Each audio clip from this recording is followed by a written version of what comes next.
رمضان على الابواب يا ابراهيم. لما يخبط بفتحي له.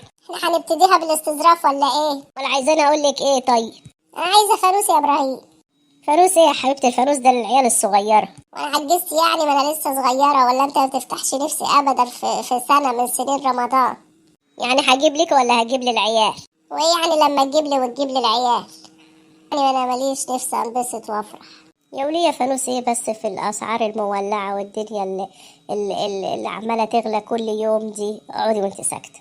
بابا انا عايز فانوس رمضان. حاضر يا حبيبي هجيب لك فانوس رمضان. اشمعنى ابنك يعني هتجيب له الفانوس؟ بابا وانا كمان عايز فانوس ده رمضان. عيل صغير وما هو ابنك هو كمان، هو ابن جوزك. ايه الهم ده؟ حاضر من عينيا هجيب لكم كلكم فوانيس رمضان. ماليش دعوه يا ابراهيم، يا الفانوس في البيت ده.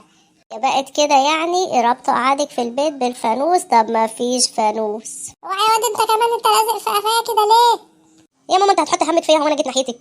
شايف ابنك وقله ادبه؟ طب والله العظيم لا انا ماشيه وانا قاعده في البيت. ده انت بتتلككي بقى براحتك.